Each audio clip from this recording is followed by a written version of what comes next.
Hello everyone. So firstly उन सबको congratulations जिनका भी 1 अप्रैल को एग्ज़ाम क्लियर हुआ है और उन्हें फाइनली जो है बैंक जॉब मिल गई है। सो मेनी मेनी कॉन्ग्रेचुलेशंस उनको और उनकी फैमिली को। तो ये वीडियो उन्हीं लोगों के लिए है जिनका सिलेक्शन हुआ है कि आगे क्या होता है जब आप सेलेक्ट हो जाते हो पीओ या क्लर्क में, तो आगे क्या स्टेप्स होते हैं, बैंक्स कैसे जो है फिर ज्वाइन करवाती हैं। तो उसी के ऊपर ये वीडियो है।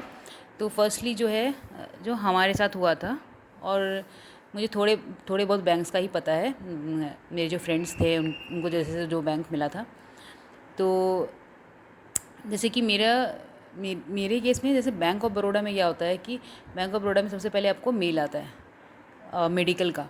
तो सबसे पहले आपको बैंक जो है मेडिकल के लिए मेल भेजती है कि आप मेडिकल कराओ।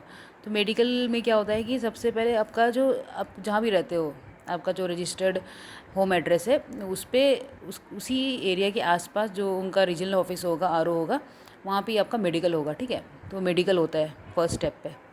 उसके बाद सेकंड स्टेप होता है कि बैंक जो है आपको मेडिकल का मेल भेजती हैं, और साथ ही साथ उसमें ये भी रहता है कि आपको कब से जो है वो रिपोर्ट करना है बैंक में, कब से उनके जो ऑफिसेज हैं, जेडो है, जोनल ऑफिसेज है, वहाँ पे कब सॉरी कब रिपोर्ट करना है वहाँ पे। तो वो डेट वहाँ पे दिया हुआ रहता है, और साथ ही साथ एक डीवी डेट और जॉइनिंग डेट। जैसे कि बहुत सारे बैंक्स में डीवी डेट और जॉइनिंग डेट अलग होती हैं, डिफरेंट होती हैं। डीवी जो है पहले होता है, जॉइनिंग बाद में होती है। लेकिन हमारे बैंक में, बैंक ऑफ बड़ौदा में जो है वो डीवी डेट और जॉइनिंग डेट सेम ही था, क्योंकि हमें फर्स्ट डे ही हमारा जो है डीवी हुआ था और वही हमारा जॉइनिंग डेट भी था। उसी दिन से हमारी ट्रेनिंग भी स्टार्ट हो गई थी। तो टेक्निकली फ़र्स्ट डे जो है वो डीवी हुआ था और नेक्स्ट डे से ट्रेनिंग स्टार्ट हो गई थी। ठीक है, तो ये होता है हमारा बैंक ऑफ बड़ौदा का।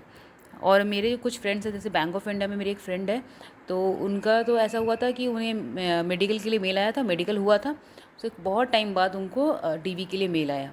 तो डीवी और उनका ज्वाइनिंग भी सेम टाइम पे ही हुआ था। तो मोस्टली बैंक्स जो होती हैं वो डीवी और ज्वाइनिंग जो है सेम करा रही हैं, लेकिन कुछ बैंक्स जो होती हैं वो अलग अलग डेट्स पे डीवी करती हैं और ज्वाइनिंग करती हैं।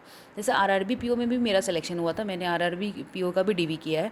तो आरआरबी पीओ में मेरा डीवी जो है वो फरवरी या मार्च में के टाइम पे हुआ था, और ज्वाइनिंग जो है उन्होंने बहुत बाद में कराया था, अराउंड जुलाई या अगस्त के आसपास हुआ था। जुलाई में हुआ था शायद उनका ज्वाइनिंग, नहीं जून में हुआ था। जून मिड में आरआरबी पीओ का मैंने बिहार से अप्लाई किया था, वहाँ पे जून में हुआ था ज्वाइनिंग। तो वो काफ़ी टाइम लगता है, लेकिन जो ये हमारी पब्लिक सेक्टर बैंक्स हैं जितने भी हैं कमर्शियल, वो सारा जो है वो सारी जो है वो डीवी और ज्वाइनिंग एक ही डेट पे कराती हैं।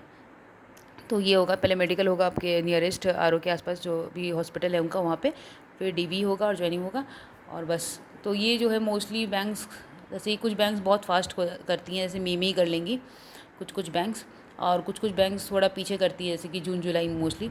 हमारा जुलाई में हुआ था, 1 जुलाई को हमारा डीवी था और उसी दिन ज्वाइनिंग हुई थी। और मोस्टली बैंक, कुछ बैंक्स अगस्त में करती हैं ज्वाइनिंग। तो इसी तरह डिफरेंट डिफरेंट बैंक्स जो थी अपने अपने टाइम पे करती हैं। तो यही था। अब यही प्रोसीजर है और यही रहता है। आई होप कि, मुझे पता है ये टाइम जो होता है, ये जो टाइम होता है सिलेक्शन से और ये ज्वाइनिंग के बीच का, वो बहुत एक्साइटमेंट भरा होता है कि कब होगा कब होगा। हमें इम्पेशेंट होते हैं कि अरे ज्वाइनिंग हो जाए, ज्वाइनिंग हो जाए, वैसा होता है। पर ठीक है, वेट भी आपको, एक जब आप सेलेक्टेड होके वेट करते हो ना, तो आपको उतना दुख नहीं होता, या फिर वो खुशी रहती है कि हाँ सेलेक्ट हो गए। तो थोड़ा सा टाइम और है, वेट कर लो, क्योंकि मुझे पता है आप इतना टाइम से हम लोग सब वेट कर रहे होते हैं, कब सिलेक्शन होगा, कब सिलेक्शन होगा, कब ज्वाइनिंग करेंगे, कब पैसे आएंगे, ऐसे होता है। तो डेफिनेटली ज्वाइन करते हैं फिर, और सैलरी भी मिलती है। ऐसा बात नहीं है कि ज्वाइन करते सैलरी नहीं मिलती है। आप जिस डे को ज्वाइन करते हो उस दिन से आपकी जो 27 को सैलरी आती है, तो 27 तक की अगर जितना दिन होगा उतने दिन काउंट करके सैलरी आती है। अगर बहुत कम डेज है तो नहीं आती, फिर नेक्स्ट मंथ आती है salary. So okay, bye bye guys, thanks for watching.